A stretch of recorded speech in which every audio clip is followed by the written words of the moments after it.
moderated by my colleague, Professor Harsh Pant, Vice President at the Observer Research Foundation. We'll be in conversation with a community of elders, Carl Bildt, the former Prime Minister of Sweden, Mehdi Juma, the former Prime Minister of Tunisia, Mohammad Nasheed, the former President of Maldives, T.K. Ramachandran, the Secretary of the Ministry of Ports, Shipping and Waterways, Professor Harsh Pant moderating this conversation, Vice President at the Observer Research Foundation. If I could request everyone to please take their seats. There's a lot of crowding by the doors. Professor, all good? I'll hand it over. Take it away. Thank you, Shobh, and thank you all for being with us this afternoon.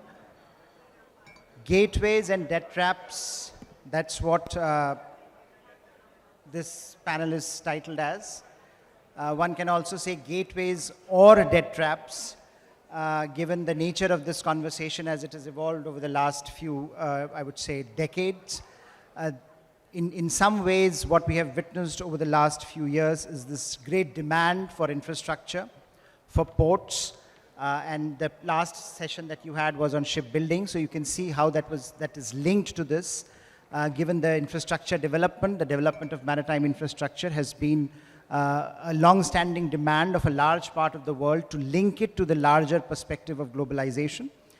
And there is also has been a supply side issue in the sense of countries providing that financing, which has resulted in a lot of challenges for some of those countries that have taken on the finances for building that infrastructure. So in some ways, there has been this relationship between supply and demand in this area, which has resulted in a lot of challenges for us in terms of how we think about re-envisioning the financial architecture, the lending architecture, in terms of thinking about how do we think the maritime infrastructure development. And we have a great panel to talk about different perspectives from different parts of the world insofar as they have thought about this issue. And of course, we have the Secretary of Shipping, who will talk about how India is looking at this very fundamental issue of maritime infrastructure and port building, and the financing it, and the future in terms of articulating both propositioning and putting forward a proposition that is also acceptable in large parts of the developing world. There is a booming demand for this infrastructure. So I'll start by asking my panelists. I'll go with Prime Minister Bildt here, who will talk about Sweden, then Tunisia, Maldives, and then I'll come to Indian perspective to first provide this audience and to us a national perspective on what has been the developmental trajectory of these individual nations, perhaps regional perspective as well on the evolution of maritime thinking on the development of infrastructure in their parts of the world. Sir, over to you. Thank you, and allow me to take perhaps not only a Swedish, but a slightly Scandinavian and Northern European perspective. We have, in our part of the world, of course, a maritime tradition. I'm not quite certain Vikings should be part of it, but they were seafaring people. And we have been traders across the world for centuries in different capacities. In terms of modern times, our maritime infrastructure, I remember in Sweden when I started in politics quite some time ago, we were the largest builders of what was called the VLCCs in those days, very large crude carriers, 500,000 ton vessels. But that market disappeared. Then came the Japanese, then came the Koreans, and then came the Chinese, and we have no shipyards worthy of the name left. That particular business, which was big, is essentially gone. And the same, more or less, applies to all of Northern Europe. Finland still has specialized yards. They are probably the best in the world for designing, to a certain extent, building icebreakers. They build the biggest cruise ships in the world. They are so big that we have difficulties getting them out of the Baltic Sea because there's the approaches around Denmark that is fairly confined. And we have Norway. Norway, of course, has the offshore industry. And Denmark, of course, has the biggest or the second biggest shipping company in terms of containers in the world, Maersk, which is also a huge port operator all over the place. In terms of port infrastructure, the biggest port in there is Port of Gothenburg, and that links into the European megaports of Rotterdam, Antwerp, which ranks with if you take the 10 largest container ports in the world, all of them are in Asia, with the exception of Rotterdam, Antwerp, and then links into Gothenburg, and then that links into the more or less smaller ports. And then we have dedicated ports for special things. We have the port of Narvik, for example, in the northernmost part of Norway, which was built exclusively for taking iron ore out of Sweden, out to the open. Baltic is ice in the winter, North Atlantic is open in the winter, which means that we can ship iron ore to the European steel mills all around the world. So it's a fairly dynamic environment, I would say. I mean, the way it looked 30 years ago in terms of shipyards, gone. The way it looks in terms of building things, well, VLCCs, now cruise ships, icebreakers, naval vessels. Maersk is, of course, enormously dynamic in terms of being all over the world. So a rather diverse and dynamic maritime industry in Northern Europe, very much responsive to the changes of the global environment. Thank you, sir. And let me now from Scandinavia all the way to Northern Africa. Prime Minister Juma, if you can talk about Tunisia in particular, and perhaps the region as well. You have had a vast network of maritime-related infrastructure. You have had a Blueprint 2020 that envisioned Tunisia's role in that. So how has it gone for you, and what were the drivers of that expansion? Hello, everyone. Yes, maybe through the case of Tunisia, I will speak about, it's an example of the growing countries and the difficulties to access to funds today to finance infrastructures and mainly ports and maritime infrastructure. So Tunisia has a good position. And, but what was happening the last years, and mainly the COVID crisis, but before, in the case of Tunisia, it was coupled with what we call the Arab Spring and the revolution of the states and the instability brought in the region. It makes Tunisia with a level of debt that cannot allow us to access to the funding market with the best condition. And that's the problem. We are creating a bad loop, because we know that to solve the problem of the debt, we have to invest. But to invest, you have to find funds. And since you have debts, it's difficult to find funds. For my sense, I think that Tunisia, it's for maritime infrastructure, one of the best position. You know, Tunisia is Carthage. And just have a look on the global map, and you will see that there is many cities on the map called Carthage or Cartagena. That means that we have been sailing, and we have been in many corners, in many areas in the world, and that indicates the strategic position of Tunisia. So it's a real problem today how we review all the system, the global system, to allow this growing country to access to funds. We know the easiest or the conventional one is to go on the market or institutionals like World Bank or regional banks, and to get money today. It's difficult with the rate they are applying and linked to the ranking.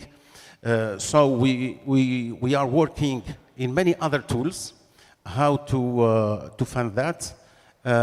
We know one of the way is the public-private partnership, which consists on some schemes like build, operate, and transfer.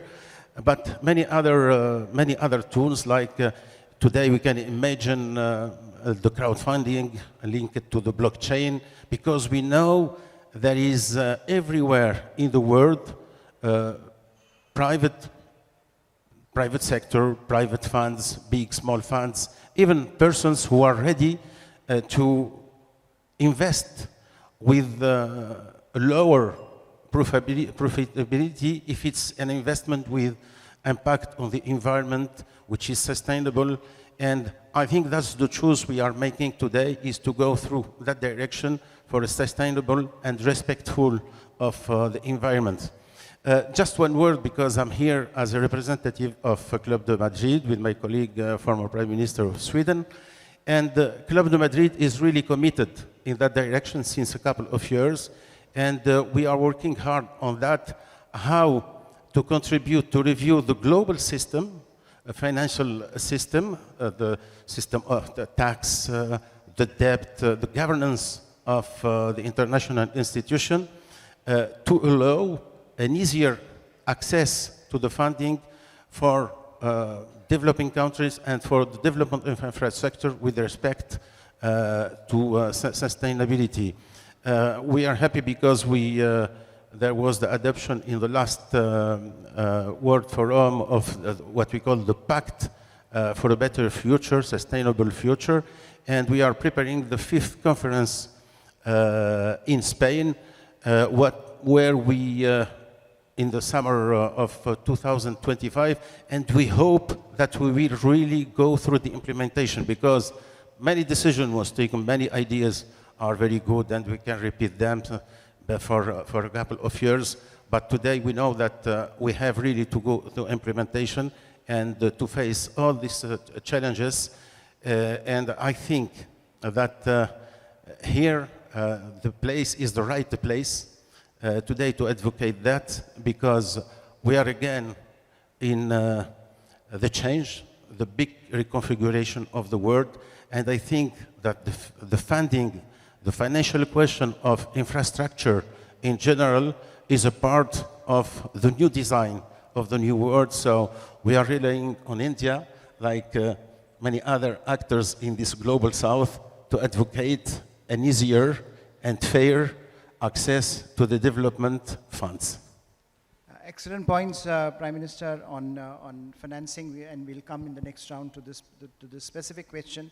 But let me first turn to President Nasheed for his comments from our neighborhood insofar as what has been Maldives' perspective on port and infrastructure development, and your own experience, perhaps a very, very interesting experience that you can share with the audience.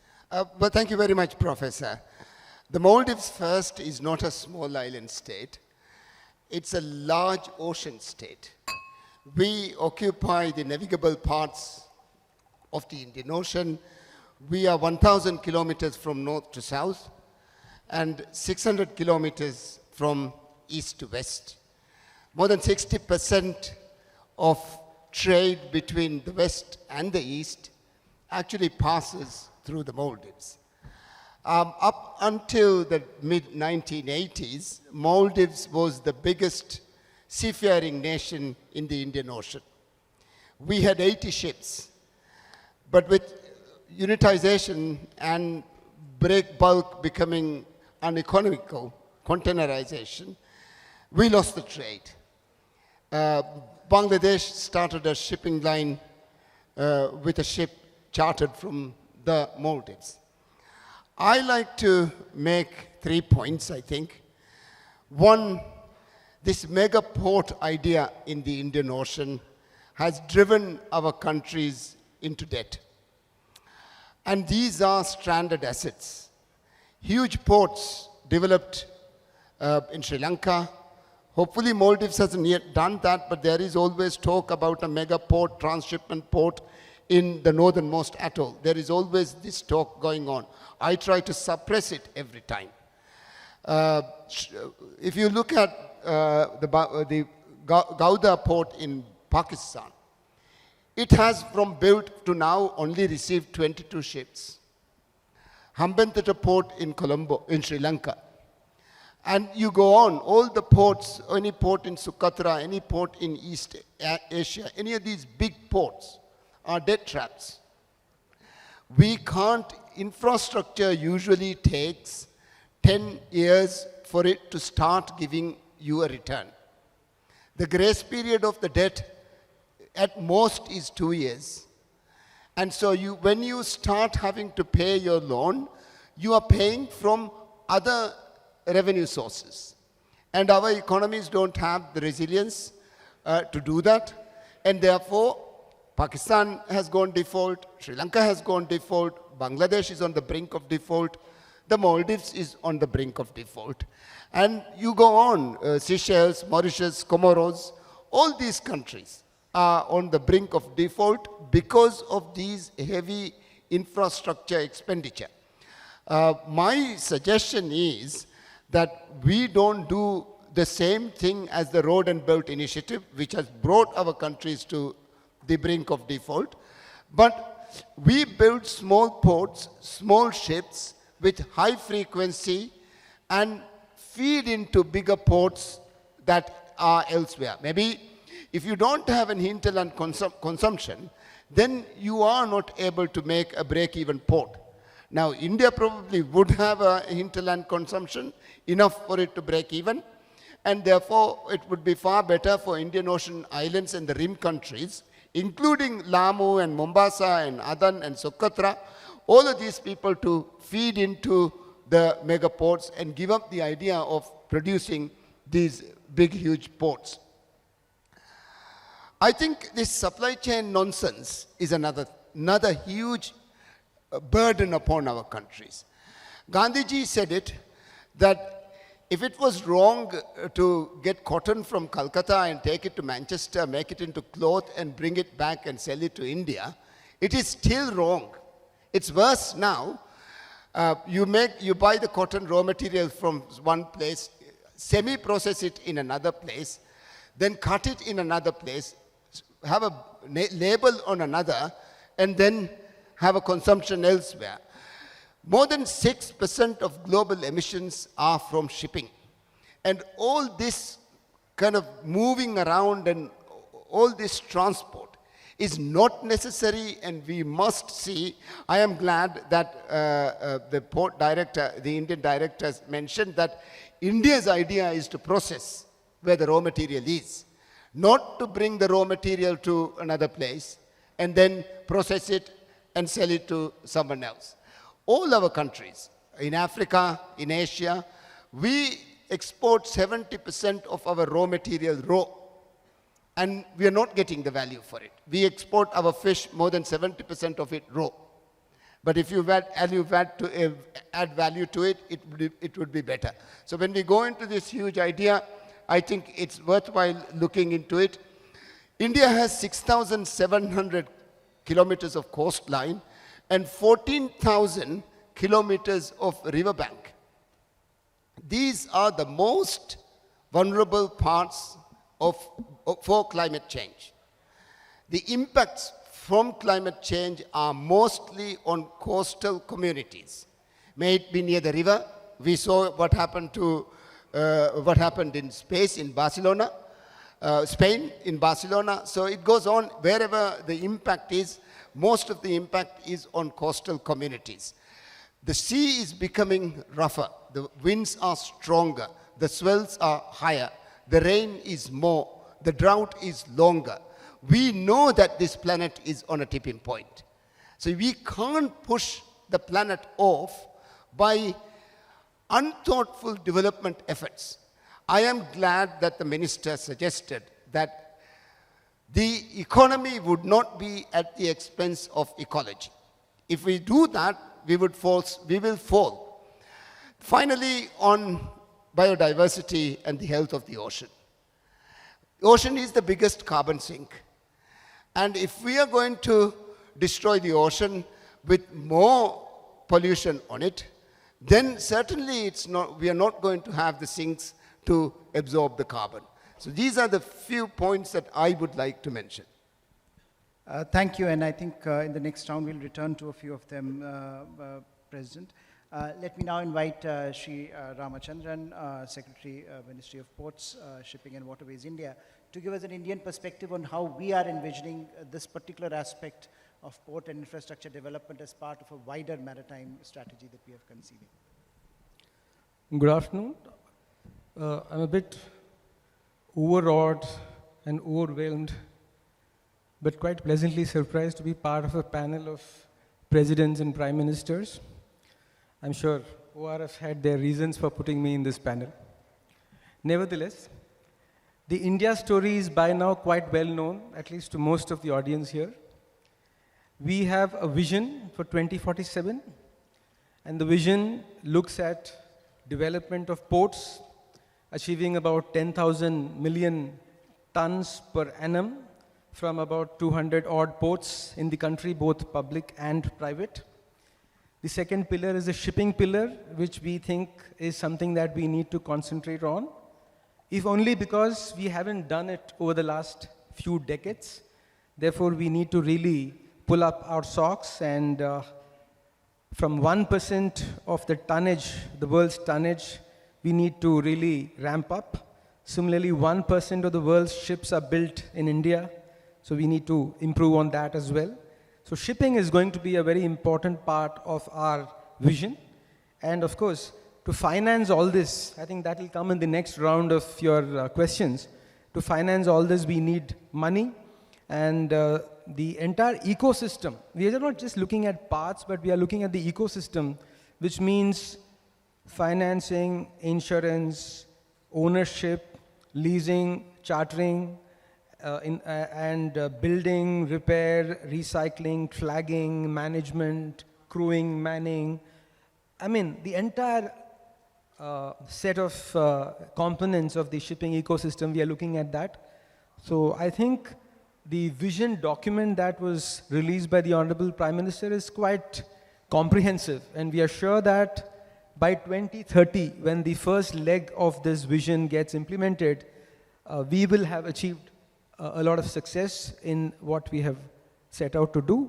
Underlying this will be three key principles. One is the principle of green, the other is the principle of inclusion, and the third is the principle of digitalization and automation. Thank you. And now we heard from all our panelists, both the national perspective as well as some challenges which are inherent in the way financing takes place. Now the issue here is, of course, to find a way to sustainable financial solutions so that not only national developmental goals are met, but also nations do not actually fall victim to, I think what was mentioned, to the huge debt that they envision. And then there is a loop that continues, which is very difficult to break. So how do we break that cycle? Do we need a different kind of a financial architecture? And what kind of collaborations among like-minded countries are possible in that situation? I think if you can briefly comment on that before I invite the audience for their questions. Over to you. Well, I think fundamentally, everything else equal, investments in transport infrastructure is always long-term profitable. I think it was some of the speakers pointed out yesterday that $1 investment in transport infrastructure normally generates $4 in trade and growth. I think that's the way it is. But I mean, the precondition for that is, of course, that there is a long-term stable political and legal framework for that kind of investment. So that, as was pointed out, it takes a long time for the money to come back.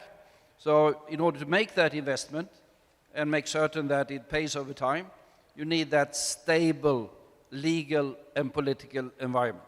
And the cases that have been alluded to, where they end up with debts and things, is of course when that has not been the case. And they are not able to generate the income from that particular investment that should be there. Now, what then can be done? Well, of course, countries should have firm legal frameworks, political stability that generates economic growth in itself. But then on the global financial system, of course, we can help. The BRI has been mentioned. That's a particular one. It's very big from the Chinese side. It is state money, all of it, with the disadvantages and advantages of that. From the EU side, we've got the Global Gateway. It's somewhat more recent. It's not as big as of yet.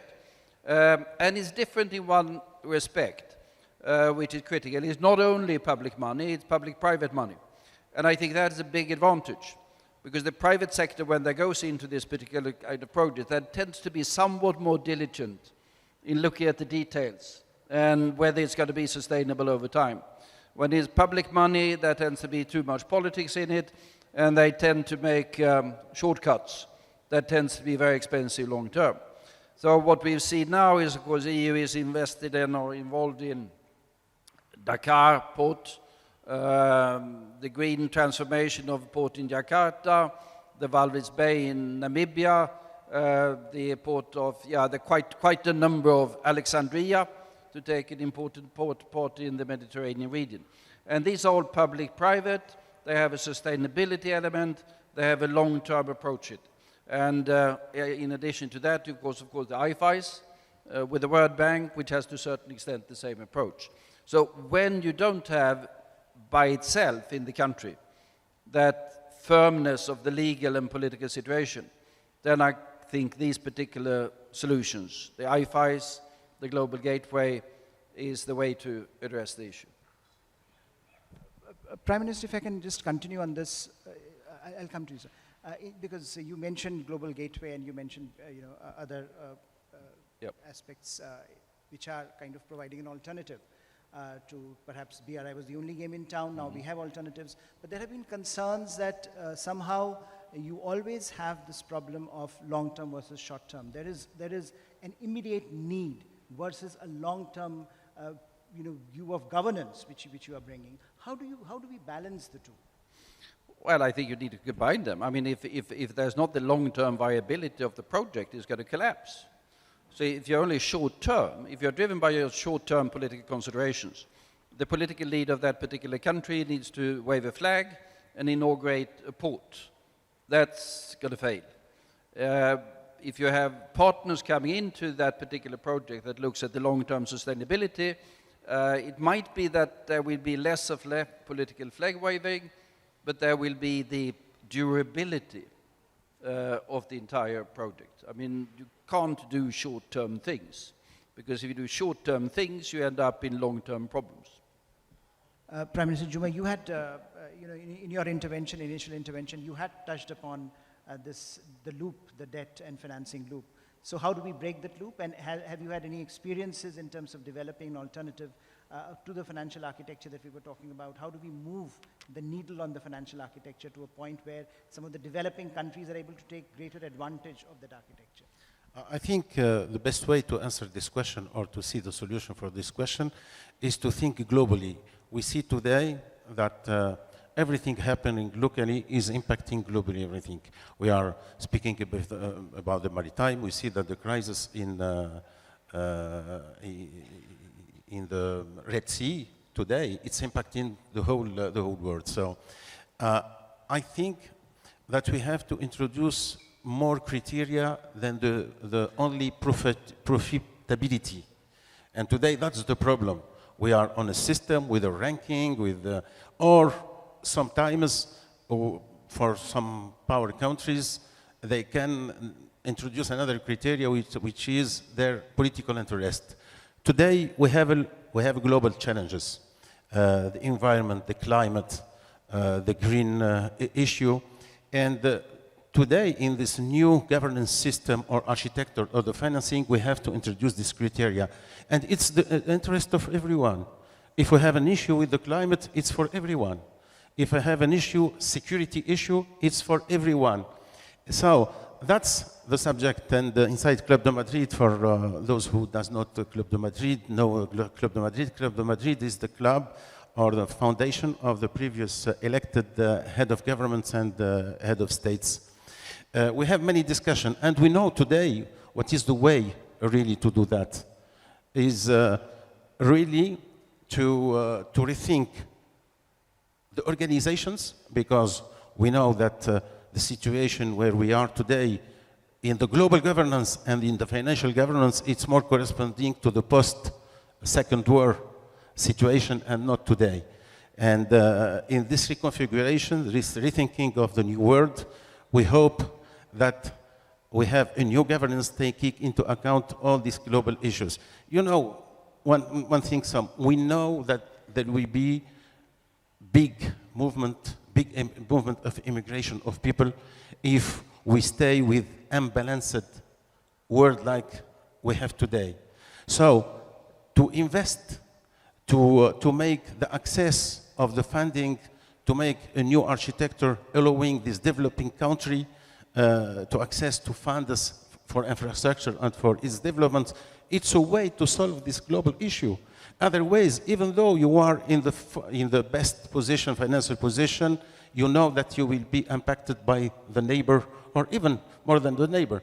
My colleague from Sweden can, I think one of the most issues they have today in Sweden is the immigration issues. So it's a kind of investing in solving this global. On the other ways, we can think about developing other tools.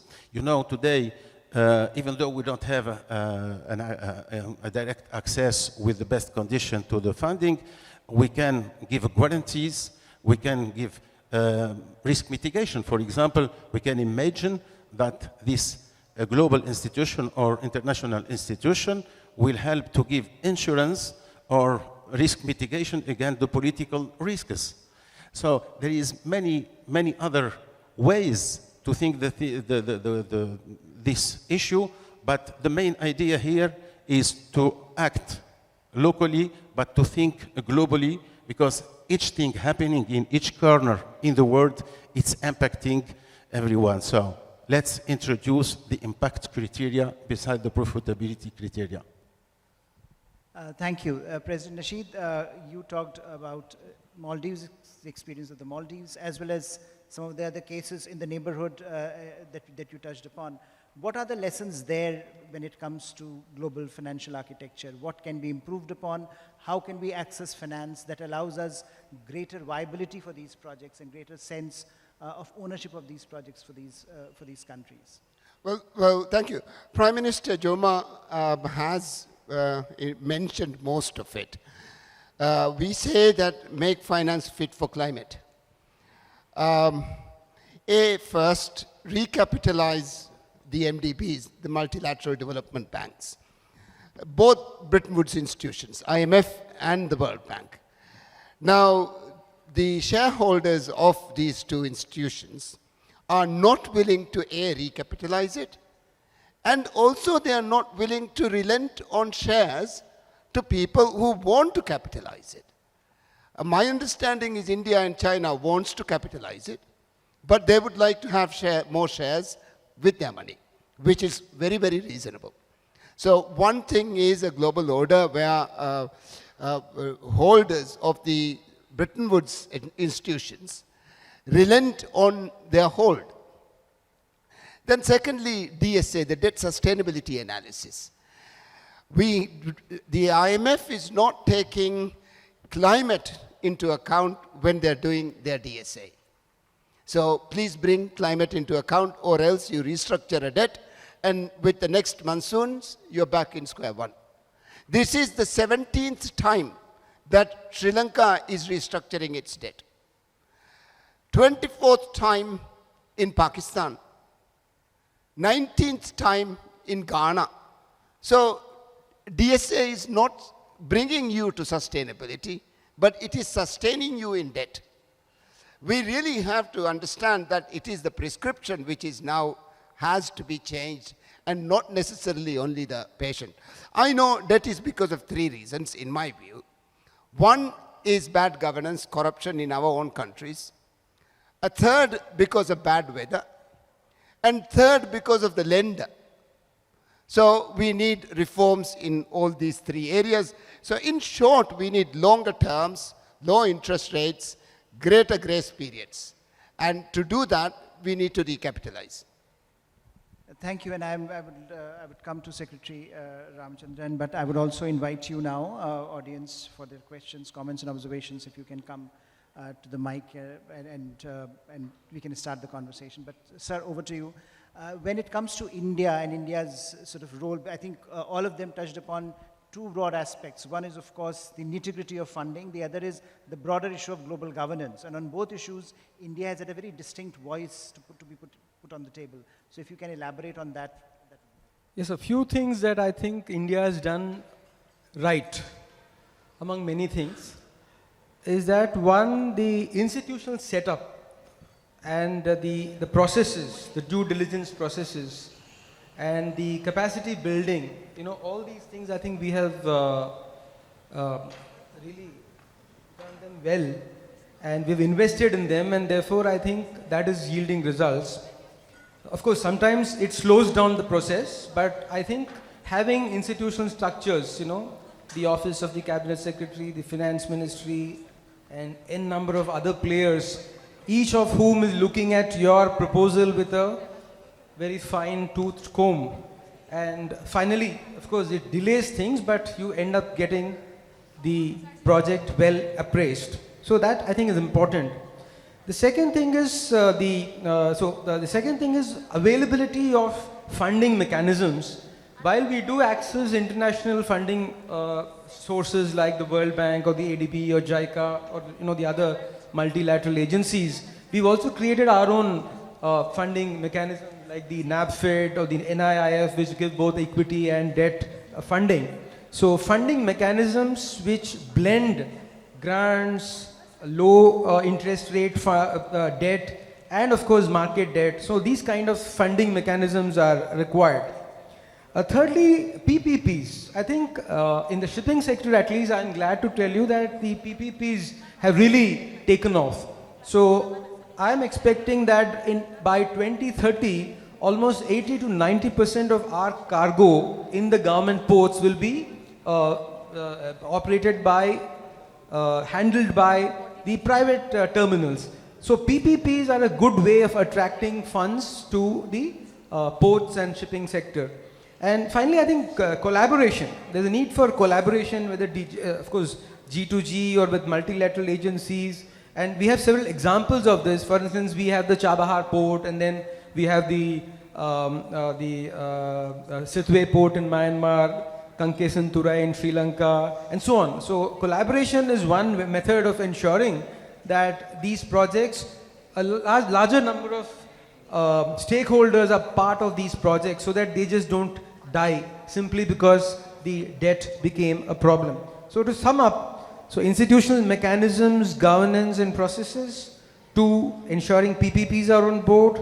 3, blended financing. 4th, collaboration and regional arrangements.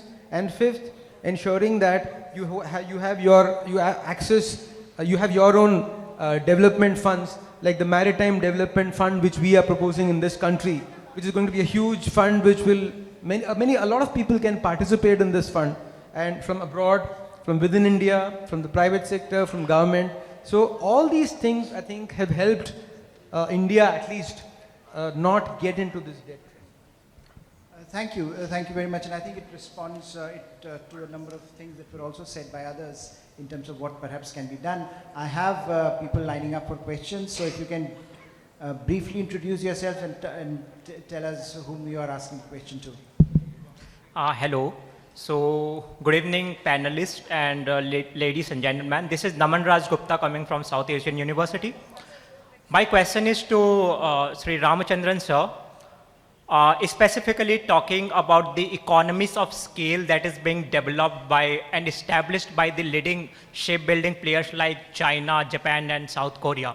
So can you suggest some of the innovative financial innovations that we are going to provide as an incentives to the shipbuilding industry in India to deal specifically with the economies of scale that is being provided by the leading player in the shipbuilding industry around the world? Thank you. So we'll collect all the questions. Yeah. Sir.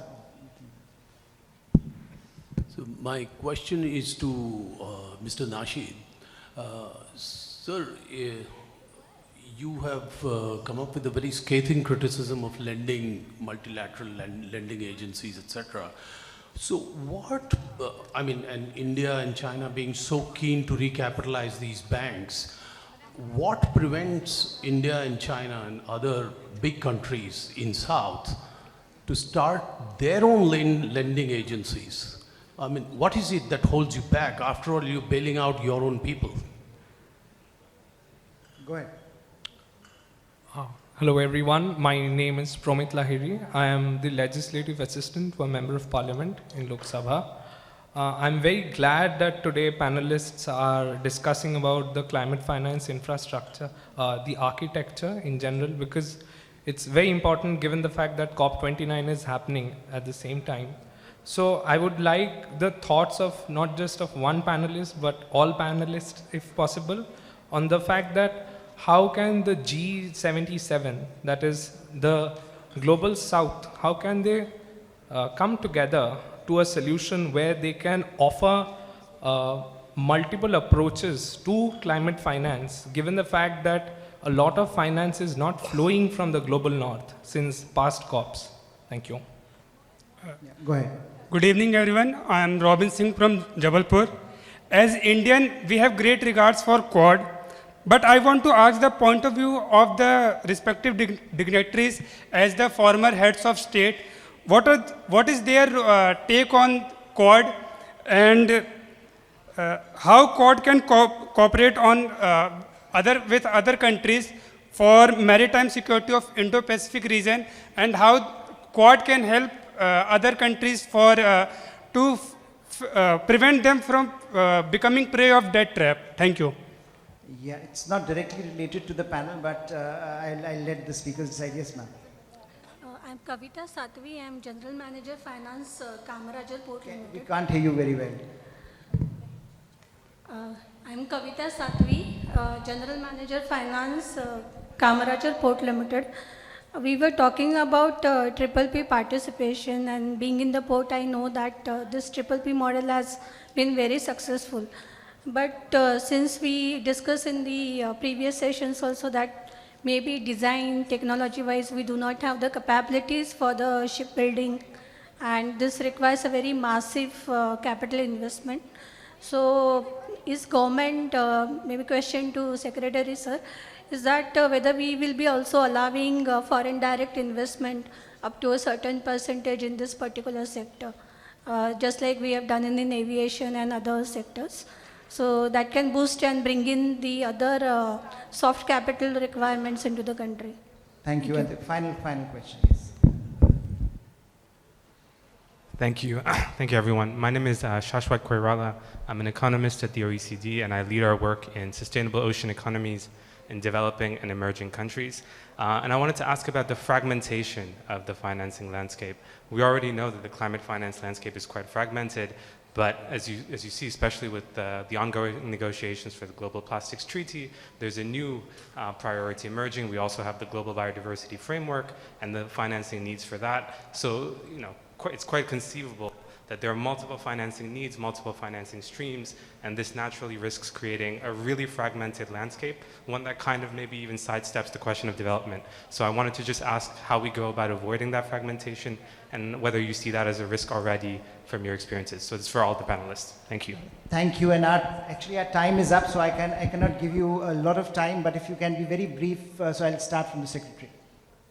And final comments and concluding remarks, everything wrapped into So I'll just address the first question, which was on the what we are proposing to do. Basically, supply side and demand side interventions. One is ensuring that there is greater supply, and the shipyards are facilitated by giving them better infrastructure. So there are three pillars. One looks at shipyard infrastructure. The other looks at creating a financing tool, which like I said, is the Maritime Development Fund. And on the demand side, we are doing what is called demand aggregation, because one of the reasons why we found that many shipyards went out of business in the last couple of decades was that while there was demand, but this demand was going abroad. I mean, people were buying ships, owning them abroad. And the reason for that was that there was no financing available within the country. And therefore, create a Maritime Development Fund was one part of our strategy. The other part of the strategy is to aggregate demand. And as you might be aware, we spend about $80 billion every year just on freight to bring cargo in. And we do a lot of cargo, as you know, a lot of crude petroleum comes in. And therefore, this is the kind of outflow that is there in the foreign exchange. $80 billion per annum will go up to about $400–500 billion by 2047. So we thought that's a lot of money, and a lot of demand, therefore, can be aggregated so that there is demand visibility, there is demand assurance, and therefore finally aggregation. Once this is made known to the suppliers, the shipyards, then they will invest. And once they know that it is assured, it will be a 10-year cycle. And so we hope that this will kick in a virtuous cycle and help us to get out of the vicious cycle. So this is our plan. President Nasheed, very briefly. The question was, why is BRICS not working? They have a regional financial arrangement, but they've not lent a single cent. The main reason is there is no alignment of ideology. The Bretton Woods institution succeeds because they have a very clear alignment of ideology in terms of democracy, governance, and all the other views that they hold common. But the BRICS doesn't. So I suppose for a financial institutions to work, one of the most important thing is you bind with a fellow who says the same thing. Yes, again about this global architecture. It's not isolated, it's linked to all the change it's happening today. When you see the map and compare the situation in the beginning of the 15th and today, you don't have the same weight, economical, geopolitical, demographic. It's different. And we know that the reforms are mandatory today to adapt this new world or this governance, global governance, among them the financial governance to the new world. Otherwise, we will have problems, conflicts, and but it's a part as well of the struggle. I think it goes through the reform of beginning by the UN instances like the Security Council, and we know that today some countries like we have to have representative of Africa, we have to represent this 1.4 billion people in India in the council. So all these institutions have been reviewed. It's not a separate question, it's a global question, and I hope that it will happen soon and without many conflicts. We know that we are living a world, a previous world, and we are tending to a new world between them. We are today in between them, and all the hope that we will be enough clever, enough ways to find the way for a stable and sustainable organization, architecture, and governance for the world. Prime Minister Bildt, over to you. Last word. And just very briefly on the last question, is the fragmentation that you see of the financial systems and infrastructures, is that a good or a bad thing? I hadn't reflected on it, but reflecting on it, I think probably more plus than minus. I mean, there are clearly the fragmentation of needs, if you say that. I mean, we have the loss and damage fund negotiated in Baku at the moment, huge amount of money, huge needs. We have the infrastructure, we have the debt restructuring, we have the different instruments. I think a multitude of instruments is probably good in giving a more dynamic and more agile financial environment that can adapt to rapidly changing circumstances. That's just a reflection on that particular important issue. Thank you all, and then thanks to all the panelists. And I think the big message coming out of here is that if we don't get our financing and our governance right, most of these gateways might just, the danger of most of these gateways emerging as debt traps would continue to hover around us. So let's get that right. And over to you, Shubh. Thank you so much, Professor Pant, and of course to Prime Minister Carl Bildt, to Prime Minister Mehdi Juma, President Nasheed, and of course Secretary Sir T.K. Ramachandran. Thank you so much for an excellent conversation. If I could invite you to the front of the stage for a quick photograph, and my colleagues would also be handing you over a token of our appreciation.